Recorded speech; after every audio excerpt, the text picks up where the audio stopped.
el marco jurídico de la traducción se encuentra en el Convenio de Berna. En el Convenio de Berna encontramos dos aspectos básicos de los derechos respecto de las traducciones, que son los derechos a la traducción, o sea, el derecho de autor respecto a las traducciones, que está expresamente previsto en el artículo 2, párrafo 3 de ese convenio, y el derecho de traducción, o sea, el derecho a autorizar la traducción de una obra que corresponde al titular de derechos sobre esa obra y que está previsto en el artículo 8 del convenio de Berna. Entonces tenemos estos dos derechos básicos y ya de salida nos encontramos con un problema de cómo se relacionan estos dos derechos básicos. Bueno, en principio el derecho a la traducción es un derecho de autor distinto del derecho respecto de la obra traducida. Entonces, ese es un principio básico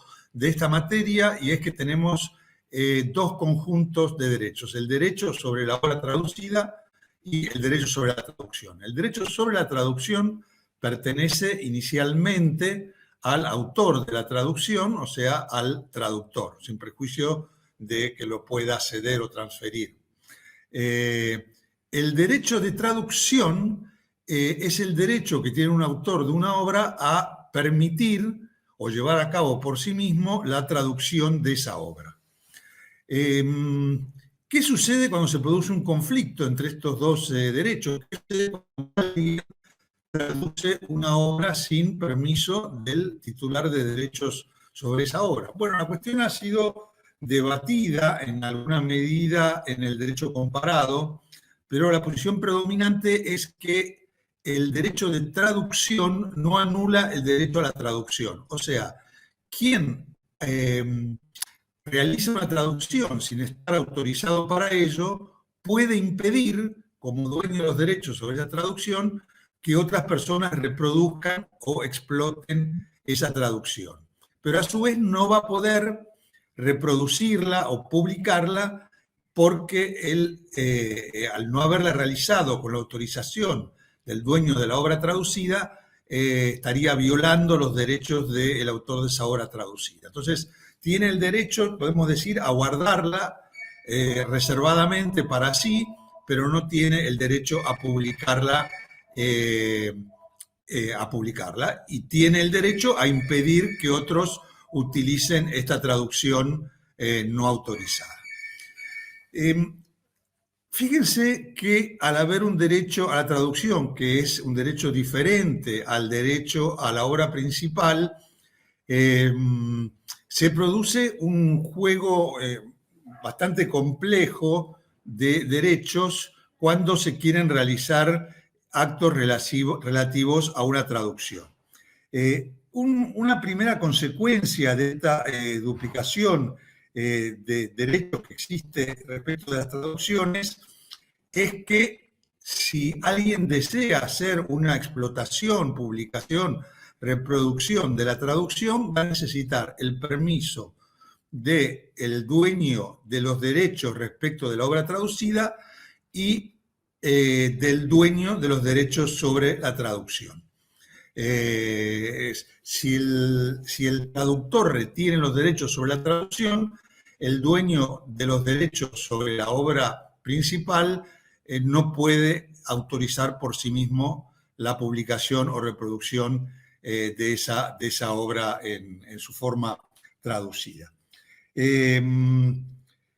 A su vez, ¿qué sucede cuando el traductor desea publicar su traducción? Bueno, también va a necesitar, para poder hacer una publicación de la traducción, el permiso del autor de la obra principal, por ser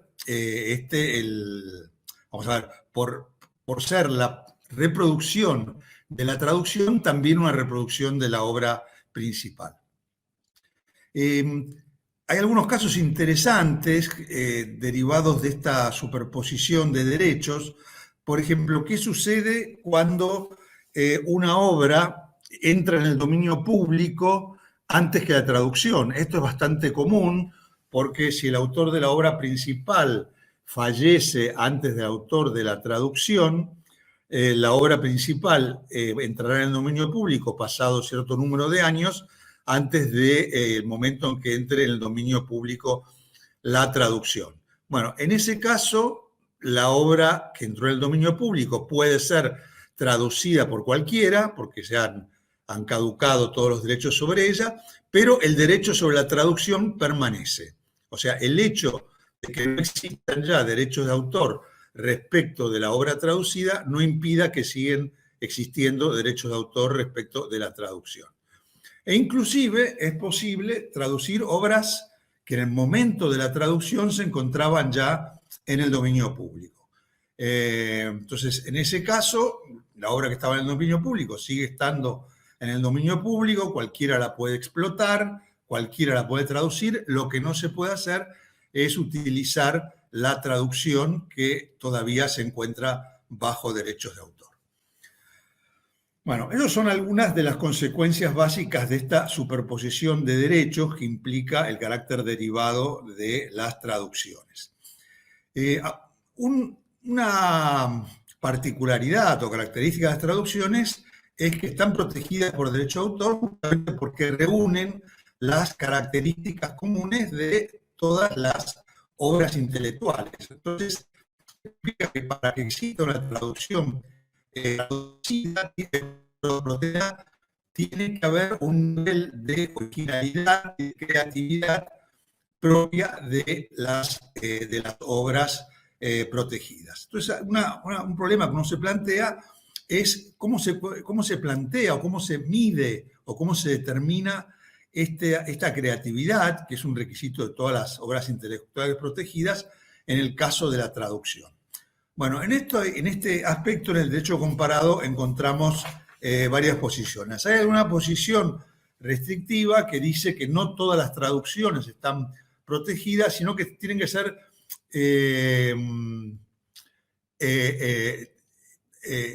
las traducciones para estar protegidas tienen que tener un cierto nivel de creatividad. Una traducción, digamos, podemos decir, que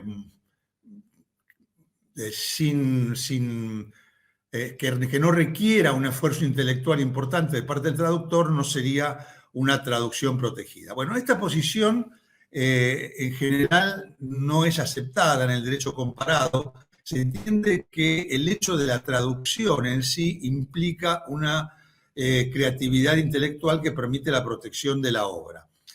¿Por qué es esto así? Porque la traducción, vamos a ver qué quiere decir traducir en un momentito, la traducción implica siempre un nivel de elección intelectual. El traductor se encuentra siempre con distintas probabilidades o posibilidades de construir la traducción que está llevando a cabo. Y por eso es que hay un elemento de creatividad personal en la traducción que permite su protección mediante derechos de autor.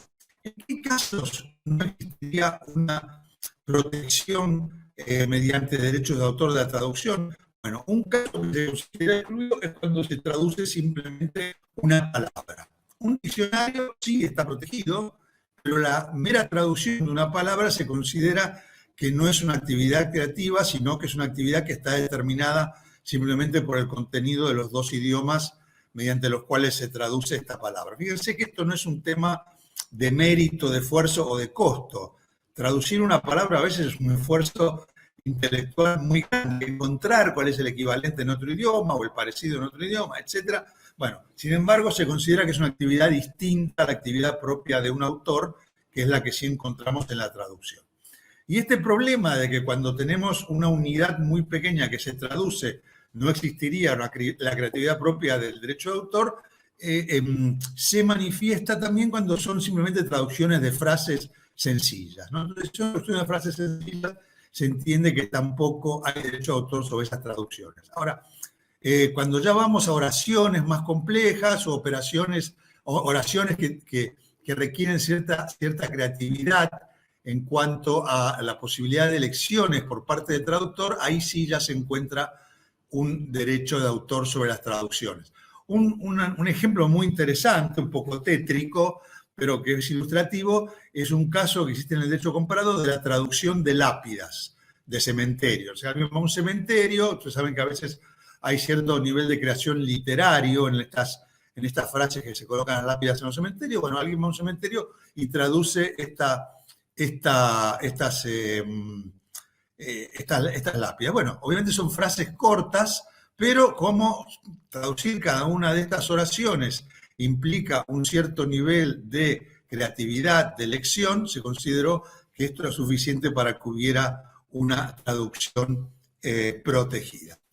Bueno, otro problema en la determinación de los derechos respecto de las traducciones es el problema de los idiomas. O sea, una traducción se entiende normalmente como un proceso mediante el cual un texto o una expresión en cierto idioma es volcada a otro idioma. Bueno, acá se plantean varios problemas. ¿Qué es un idioma? ¿Cuándo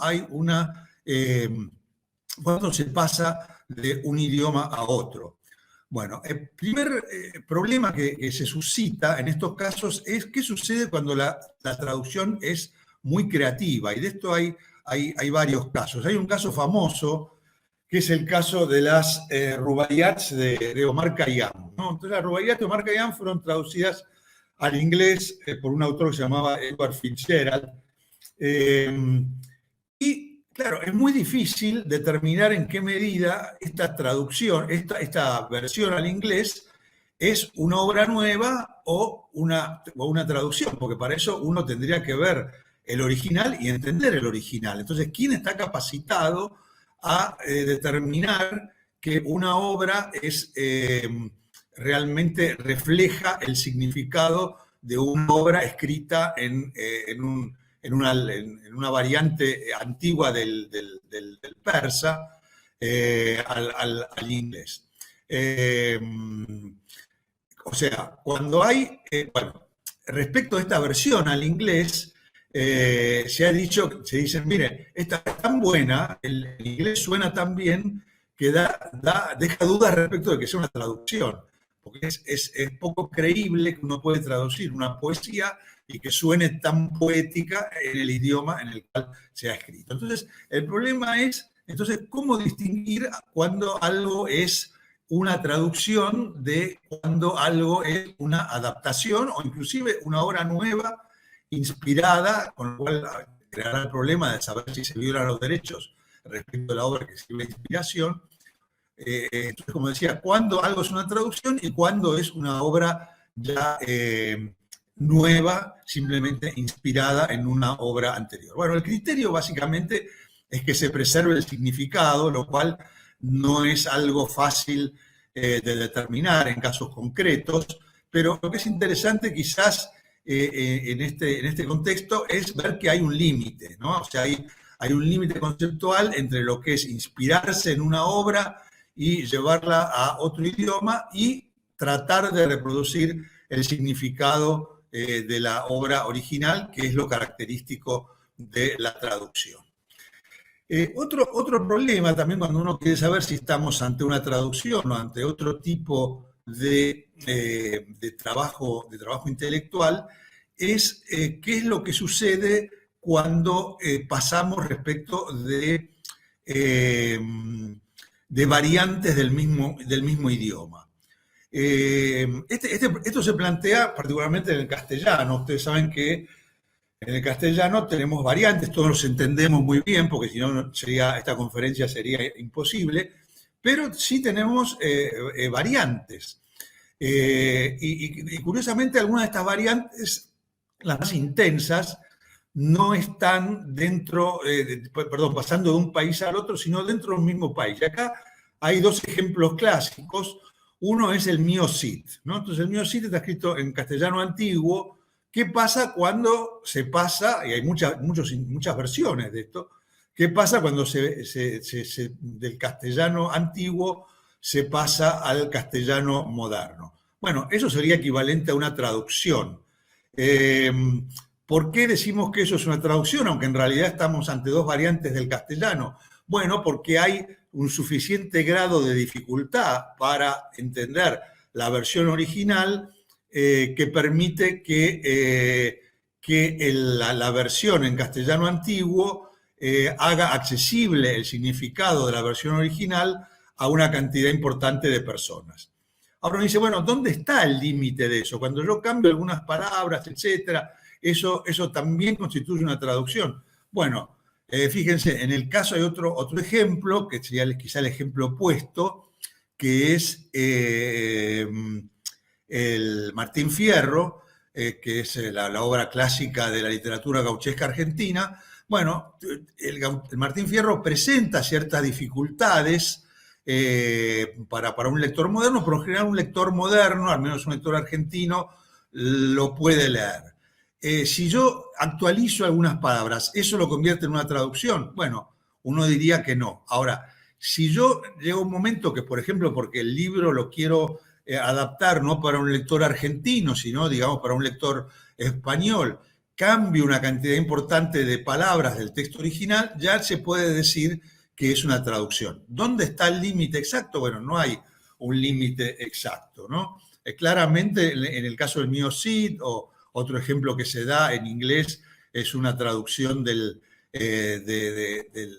un dialecto anglosajón antiguo del Beowulf, que hizo un autor premio Nobel, Seamus Heaney. Bueno, en ese caso, la versión anterior es opaca, la versión original es incomprensible para un lector moderno, en ese caso claramente existe una traducción. Respecto de los idiomas respecto a los cuales se produce la traducción, ¿deben ser idiomas oficiales? ¿Deben ser idiomas reconocidos? ¿Pueden ser dialectos? No hay ninguna restricción de ese tipo. No es necesario que los idiomas en cuestión sean idiomas reconocidos oficialmente. Lo fundamental es que sean idiomas que existan en uso. Entonces, por ejemplo, la traducción de un dialecto al otro, de un dialecto a otro, de un dialecto al cuerpo principal del idioma al cual corresponde ese dialecto, eso constituye una traducción. Tampoco es un tema de dificultad. Por ejemplo, cuando se pasa del portugués al castellano, uno puede decir, particularmente, digamos, para muchos lectores brasileños, por ejemplo, el castellano es transparente. Bueno, eso no impide que una traducción del castellano al portugués sea una traducción.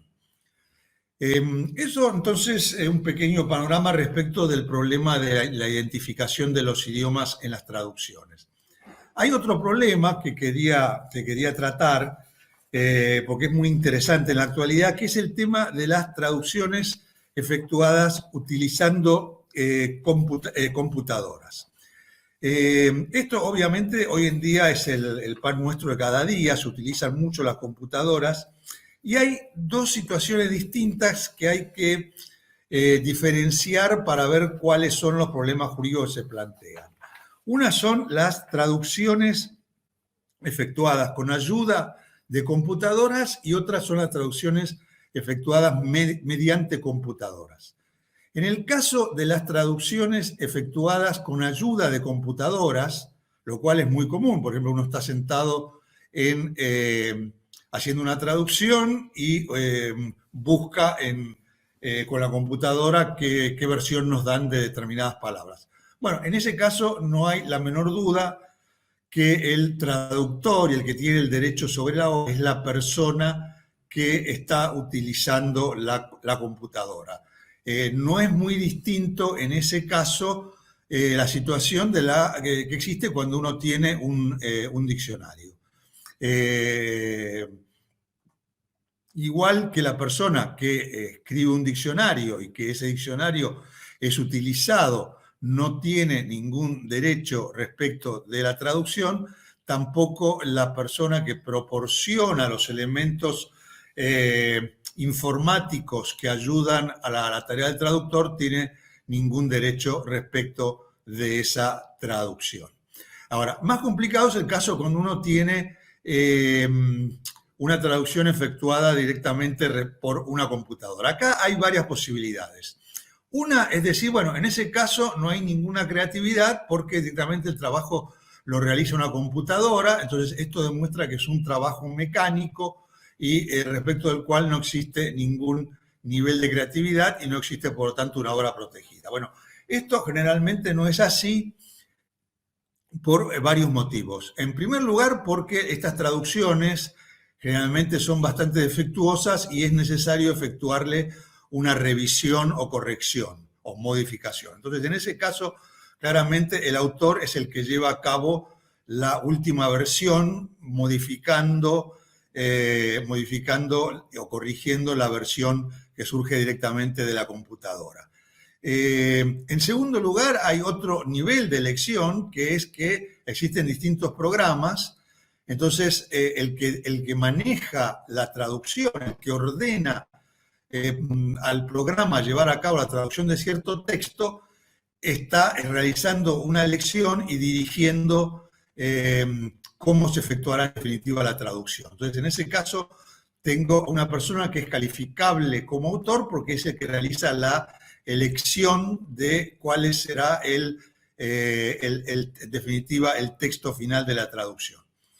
Y existe otra posibilidad que es entender que el autor de la traducción, cuando no se realizan modificaciones, es el autor del programa de computación. Bueno, esta es la que es más criticable, esta opción. Uno dice, bueno, si no hay ningún aporte a nivel de corrección, no hay ningún aporte a nivel de selección, aún existirá un autor y ese autor es el autor del programa de computación. Bueno, esto me parece que no es correcto. ¿Por qué? Porque en realidad, para que haya un autor, tiene que ser el autor de una obra concreta. Y el autor del programa de computación no está pretendiendo ser autor de ninguna traducción concreta, sino simplemente de proporcionar ciertos instrumentos para la traducción, ¿no? Entonces, sería muy difícil calificarlo como autor. Bueno, dado que quiero respetar el tiempo de mis distinguidos colegas, voy a mencionar simplemente un par de características adicionales de la inserción de las traducciones en el derecho de autor. Un tema muy importante es que el traductor tiene tanto derechos patrimoniales como derechos morales respecto de su obra, y que estos derechos morales en nuestros países que siguen el sistema continental europeo son derechos en principio irrenunciables en abstracto, por lo tanto son retenidos aun cuando el traductor haya cedido sus derechos respecto de la obra. Bueno, este es un tema que, como podrán ver por sus particularidades tecnológicas, que tiene una gran dinámica, con lo cual es probable que en los próximos años, según avanza la tecnología respecto de las traducciones informáticas, nos encontremos con mayores novedades. Muchas gracias.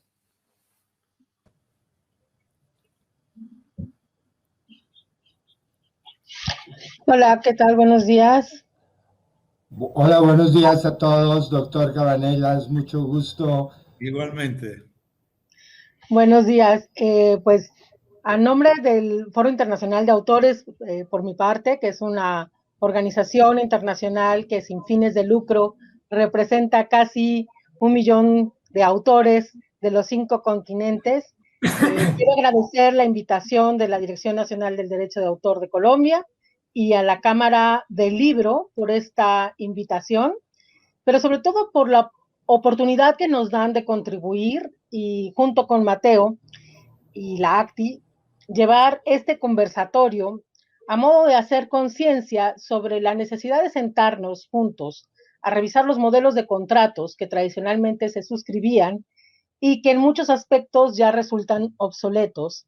Y de paso, sin ponernos de acuerdo con el doctor Cabanellas, pues agradecerle, ¿verdad, Mateo, que nos ha puesto el piso para este conversatorio que en este momento tendremos tú y yo con este maravilloso auditorio?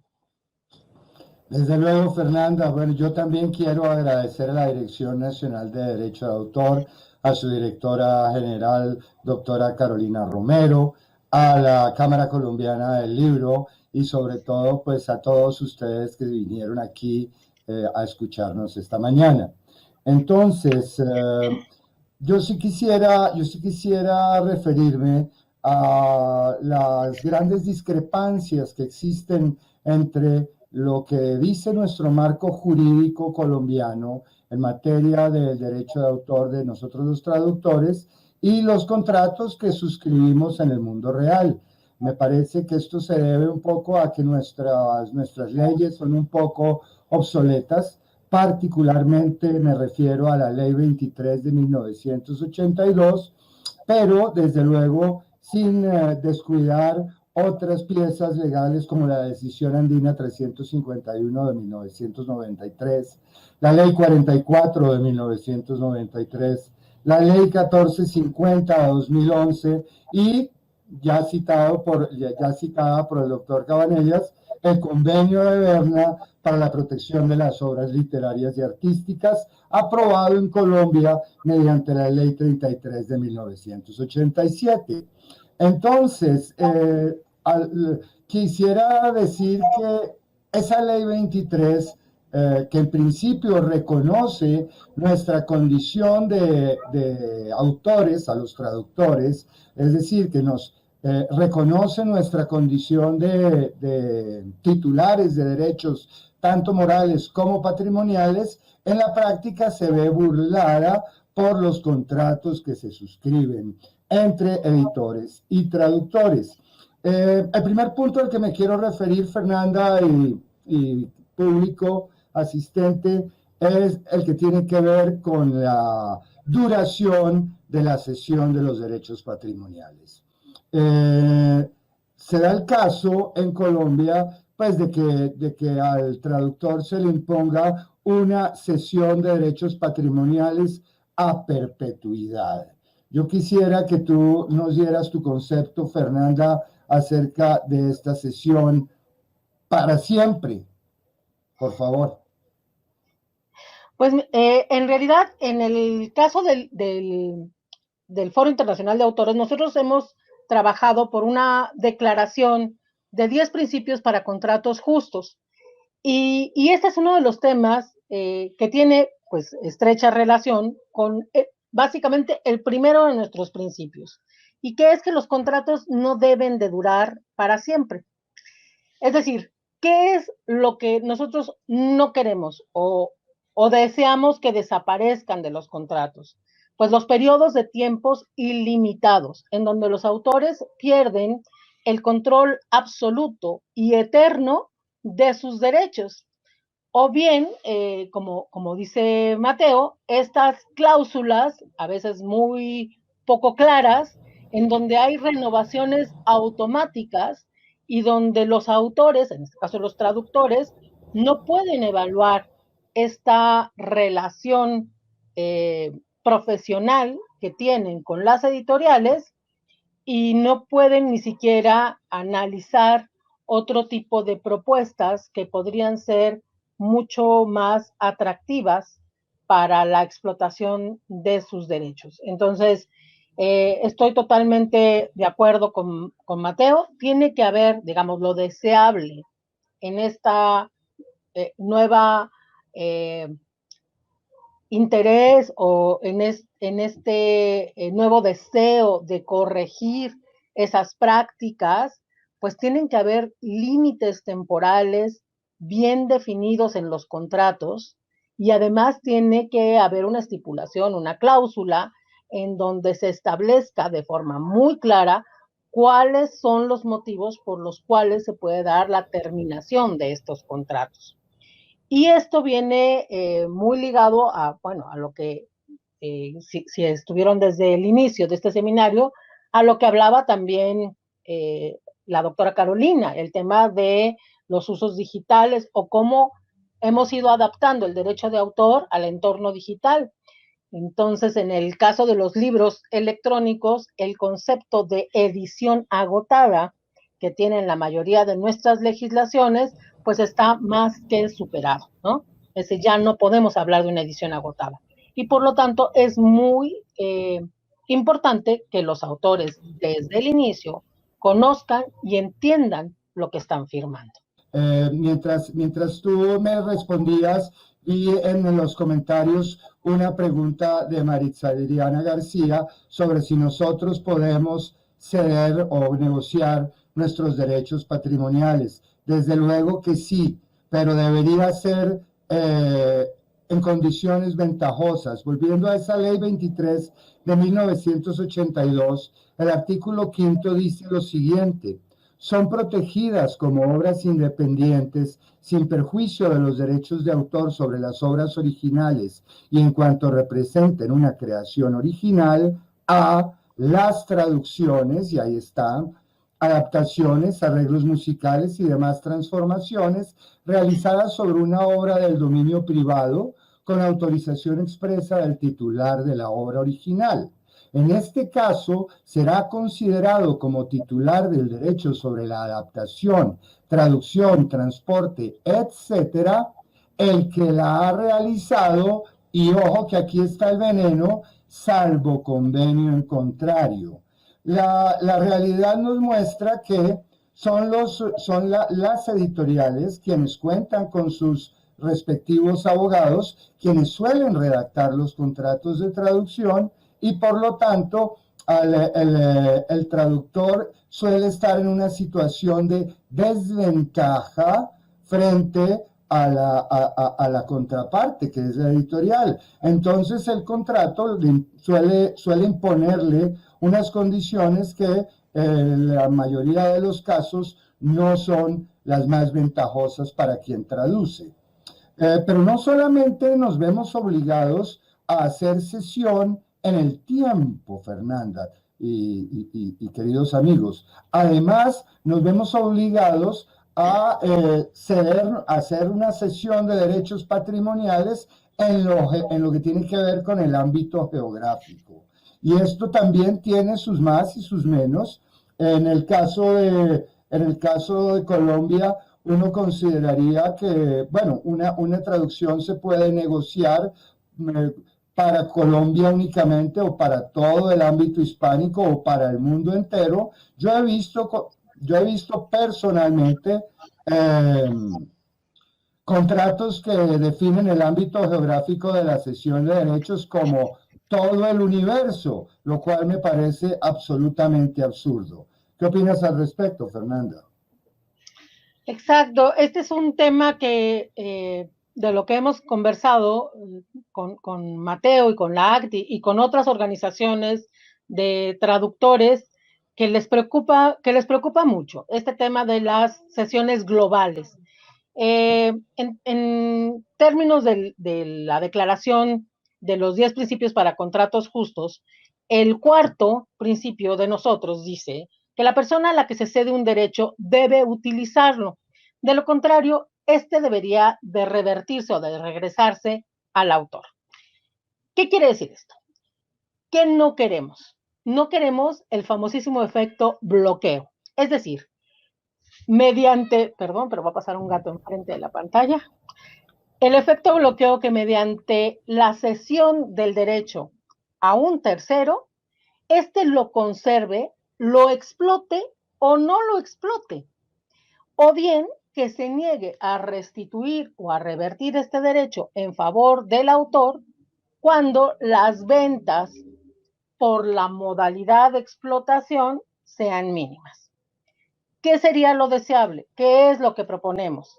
Que los contratos establezcan la posibilidad de que se restituya al autor aquel derecho o derechos o modalidades de explotación cuando la persona que lo adquiere, normalmente una editorial, no hace uso de ellos en un plazo estipulado en el propio contrato. Es decir, hay una cesión global, bueno, pues entonces tendría que haber una explotación global de ese derecho, o bien cuando no se alcance el nivel mínimo de las ventas en esa modalidad.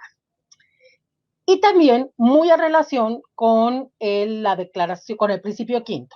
La obra debería de llegar al público más amplio posible.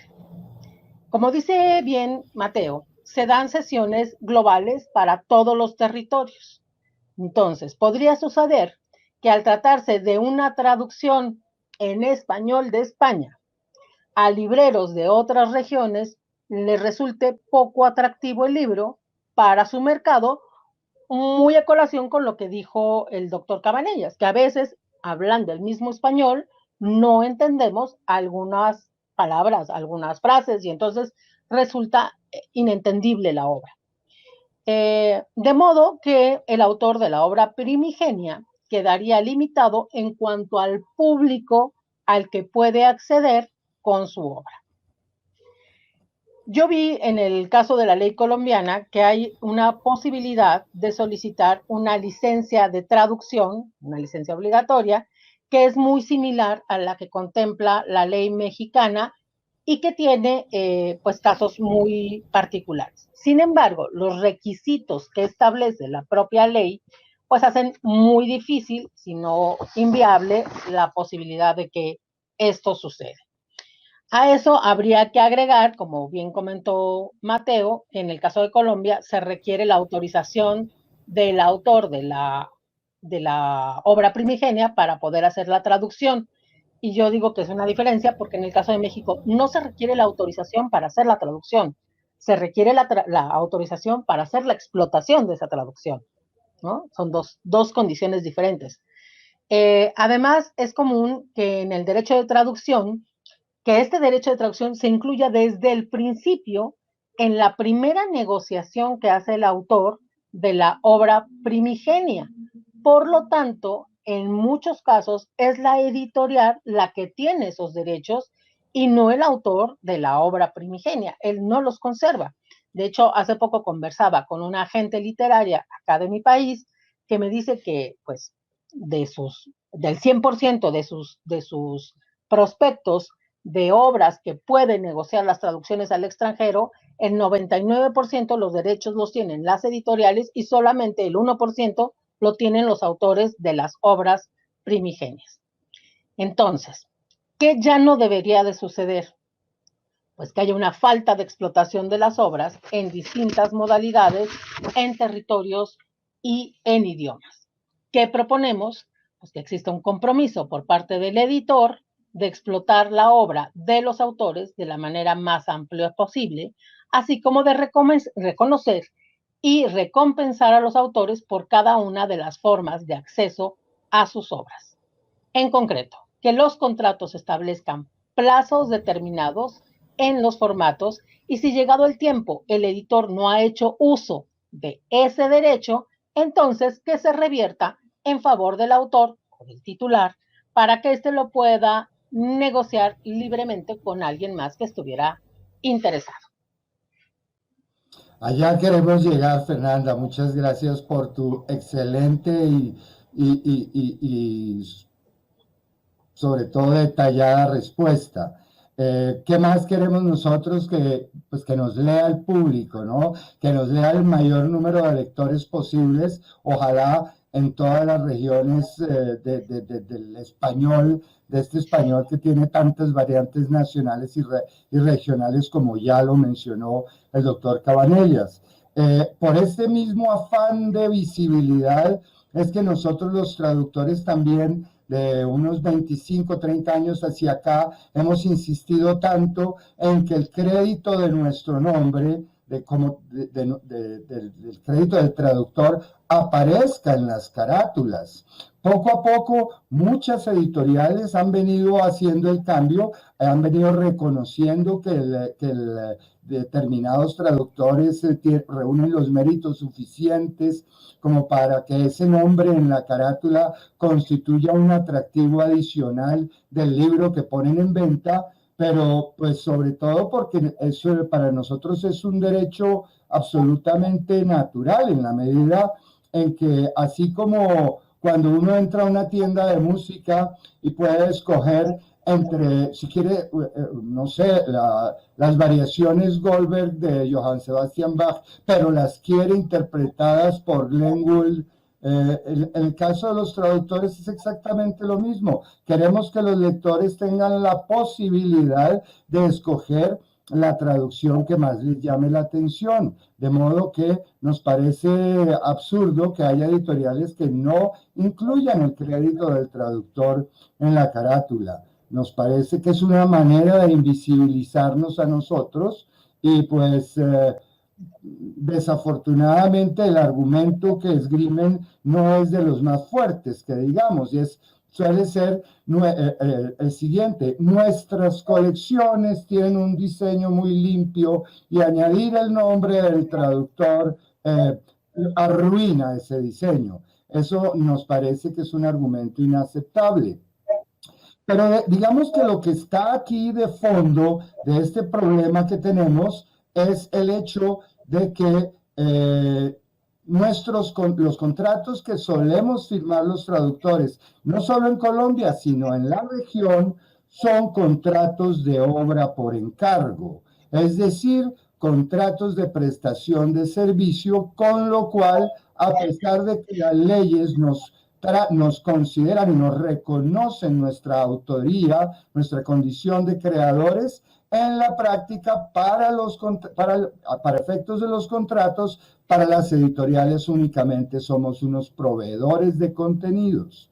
Entonces, ¿qué pedimos nosotros? Que en vez de contratos de obra por encargo, se nos ofrezca la posibilidad de ser remunerados con tarifas justas y en términos de regalías, tal cual se les remunera a los autores, puesto que autores también somos.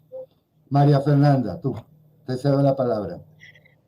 Sí, efectivamente, partiendo de que nuestras legislaciones reconocen a los traductores como autores, pues este argumento de diseño me parece hasta infantil. Yo creo que ya podrían poner a trabajar a sus diseñadores para generar nuevos diseños, e incluso también el caso de los diseñadores, muchas veces tampoco son mencionados cuando los diseñadores también son autores. En el caso que tú comentas, pues para nosotros, desde el Foro Internacional de Autores, el respeto a la autoría y a la integridad de la obra es un principio fundamental que tiene que ver con el respeto a los derechos morales, ¿no? Que en nombre del autor vaya unido a cualquier uso que se haga de su obra y que esto sea en un lugar visible de la obra, así como en cualquier publicidad que se haga de ella, al igual que los créditos de las ilustraciones. Bueno, la presidenta de la Sociedad de Fotógrafos decía que en este país el fotógrafo más conocido es archivo, ¿no? Porque siempre ligado a una foto dice foto de archivo. Entonces, nosotros también creemos que los contratos deben de contemplar la obligación de consultar a los autores en cada revisión que se hace, en las traducciones, en las adaptaciones y en cualquier modificación que se realiza sobre la integridad de la obra, tanto de las primigenias como de las derivadas. Y en este punto en particular que toca Mateo, me parece muy interesante porque aun cuando hablemos de obras por encargo, el simple hecho de que el contrato se llame de obra por encargo quiere decir que está reconociendo que hay una obra, que el motivo de la contratación es la realización de la obra. Como la persona que le encomienda no tiene esa capacidad creativa, pues tiene que pedírsela a un autor. Por lo tanto, si hay una obra, hay un autor. Entonces, sea un contrato de obra por encargo, ¿no?, o un contrato de regalías, hay una autoría. Por lo tanto, el autor merece ser reconocido. Ahora, en el otro caso, es de los contratos de prestación de servicios profesionales, que también sucede en mi país, pues hay una, digamos, hay una forma velada de negar la condición de autor, ¿no? Me estás prestando un servicio profesional como el que presto yo como abogado. Entonces, estoy totalmente de acuerdo, sea obra por encargo, que en este caso, bueno, básicamente el tema es que los derechos los tiene desde el inicio quien encomienda la obra, los derechos patrimoniales, o como ustedes proponen, en cualquiera de los dos no tendría por qué suprimirse o por qué ir en contra o en perjuicio del derecho moral. ¿no? Los derechos morales no se cancelan, no se suprimen por virtud de los derechos patrimoniales, ¿no? Entonces, nosotros creemos que desde luego es un derecho que tienen los autores, y en este caso los traductores, de ser tan visibles como los autores de las obras primigenias. Muchas gracias, Fernanda. Muchas gracias, Fernanda. Bueno, yo podría seguir nosotros en ACTI y junto con nuestras asociaciones hermanas de Alitral, de la Alianza Iberoamericana para la Promoción de la Traducción Literaria. Llevamos años trabajando sobre estos puntos. De hecho, tenemos un documento compartido que habla de 12 puntos irrenunciables en un contrato de traducción literaria y editorial. Pero yo sí quisiera terminar con un llamado a los colegas que nos escuchan, a los colegas traductores, que tal vez no tienen el conocimiento jurídico o la preocupación, a que por favor se acerquen a la ACTI, donde con mucho gusto los asesoraremos en sus contratos y sobre todo que se informen para evitar que todo un gremio salga perjudicado por unas malas prácticas. Es más, mi invitación es a que denunciemos las malas prácticas, que identifiquemos y que precisamente acudamos a los servicios de nuestro anfitrión de hoy, la Dirección Nacional de Derecho de Autor.